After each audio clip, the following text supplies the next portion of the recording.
Welcome to Afterthoughts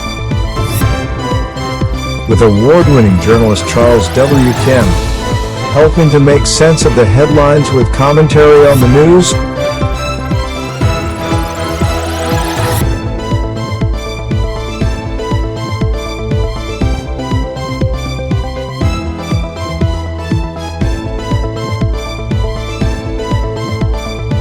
Like, subscribe, and share this video with everyone you know. Afterthoughts, the Fair Share Tax Myth. A column by Charles W. Kim. For the last two presidential election cycles, we have repeatedly heard about the wealthy in the nation not paying their fair share of taxes. Candidates like Progressive Senator Bernie Sanders, Independent Vermont, and Democratic President Joe Biden say the wealthy should pay more money in taxes to provide what the country needs to solve its problems. Taxes. Well, that's right. I mean, they do want to raise taxes, but they want to raise regressive taxes, taxes on working families. I come from a very rural state. People drive long distances to get to work. Apparently, McConnell wants those folks, working people, to pay more in taxes. I want large corporations, some of them haven't paid a nickel in federal income tax last year, and the wealthiest people in this country to start paying their fair share of taxes. So that is a fundamental divide. Pay your fair share. Pay your fair share. Pay your fair share. While it initially may sound good, they have more, so they should pay more. It really doesn't answer the question of what a fair share is exactly. According to the World Bank, collecting taxes and fees is a fundamental way for countries to generate public revenues that make it possible to finance investments in human capital, infrastructure, and the provision of services for citizens and businesses. Taxes pay for a military to protect us, to build and maintain our roads, provide policing, fire, and other emergency services we need to run our society. They can also be used for social programs and education of our children. We all have a stake in what that money is used for, and a responsibility to pay a portion of that total. But how much should we each pay exactly? What is fair? In most reasonable debates, determining an objective mathematical equity would seem to be the most appropriate way to deal with the issue. Take the total amount of expenses and divide it by the number of people in a society so that each person is paying an equal amount for the common expenses. In that very simple context, each United States resident should pay about $5,000 in federal taxes in 2023. That total takes the recently passed $1.7 trillion omnibus spending bill and dividing it by the approximately 350 million residents in the country. The exact math comes out to a federal tax obligation of $4,857.14 per person, including children and seniors. If we only take the number of people who are actively employed, about 158 million, or about 45% of the population, that total rises to $10,791.60 per person this year. That amounts to $207.53 per person per week, or $5.19 per hour worked in a 40-hour work week. For most of the country, that is a huge burden, with a minimum wage of just over $7 per hour, which would leave about $80 in gross pay for a low-end worker to survive on each week. While that picture is definitely bleak, it is truly fair in that everyone pays the same amount for the services everyone requires. From a purely objective standpoint, about $10,000 would be everyone's fair share. And even that does not really seem fair because 54% of the people are not paying anything toward expenses. Granted, children, seniors, and the poor do not have the means or income to pay the smaller $5,000 obligation, but the conversation and debate is supposed to be about being fair.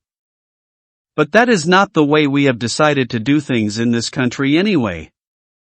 According to the Internal Revenue Service, our current income tax system came into being with the ratification of the 16th Amendment to the Constitution in 1913, but the history of collecting taxes from citizens based on income goes back even farther. To help pay the costs of the Civil War, President Abraham Lincoln signed a law creating the position of Commissioner of Internal Revenue in 1862 that also levied a 3% tax on incomes between $600 to $10,000 and 5% on incomes over $10,000. Congress ended up cutting the rate in 1867 and the income tax was repealed in 1872. A year after the Wilson Tariff Act revived the income tax in 1894, the U.S. Supreme Court knocked it back down as unconstitutional because it was direct and not apportioned among the states based on population. President William Howard Taft proposed a constitutional amendment in 1909 to bring the income tax back as well as a 1% corporate tax on incomes above $5,000. The 16th Amendment, which states, Congress shall have the power to lay and collect taxes on incomes, from whatever source derived, without apportionment among the several states, and without regard to any census or enumeration, was finally ratified by the required 36 states in 1913 and the first 1040 form was introduced.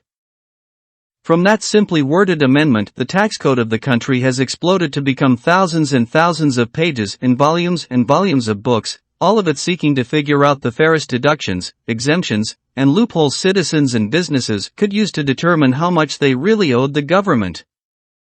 The complexity of the current system is projected to bring in around $14 billion for the U.S. tax preparation service industry in 2023, growing by 0.8% over 2022, and 3.9% since 2018, according to IBIS World. Despite the loopholes, exemptions, depreciation on investments, deductions and other complicated credits, the fact is that the richest 1% of the country ends up forking over 42.3% of all collected federal income taxes in 2020, according to the Tax Foundation. That amounted to the 1% paying $723 billion as compared to the bottom 90% of earners who paid a combined $450 billion, almost a 2-to-1 ratio. So, is that a fair share? As a matter of fact, the share of money paid by the top 1% in the United States increased by almost 10% since 2001 as compared to the bottom 50% of taxpayers who saw their share of taxes paid fall from 4.9% to 2.3% during the same period. It appears that the wealthiest people in the country are, and have been, paying a bit more year after year for more than 2 decades. Yet, if you listen to Biden, Sanders, Senator Elizabeth Warren, Democrat Massachusetts, and others, you would think that the richest people are fleecing the poorest in the country and not contributing anything at all in the way of taxes. This is a tax that hits only the top 0.1%. And we're talking a lot about fairness in our tax system. Adding 2 cents in a wealth tax means they're still getting a great deal, but it's time for them to pay a fair share. And I am completely confident that this is a constitutionally responsible way to do it. While I'm certain they do all they can to take advantage of the tax code to minimize what they owe, like we all do each year, the numbers show that they are definitely paying the government. But is it enough? Is it their fair share? The question I have for these folks demanding more and more out of the wealthiest Americans is what amount, in your mind, is the fair amount exactly for any one person to pay? If we go back to the beginning computation, even accounting for only people who work, the fair amount is $10,000 for one person. These people are paying exponentially more than that, but it is still not enough in some people's minds. To me, this seems to be a case of jealousness and coveting what others have, and has nothing to do with being objectively fair. As expressed by these politicians, the fair share narrative is a myth. The answer to our nation's problems is not to simply spend like drunken sailors and constantly return to our rich uncles for more money to cover our foolishness, which is what we continue to do while resenting those that have worked very hard to earn what they have.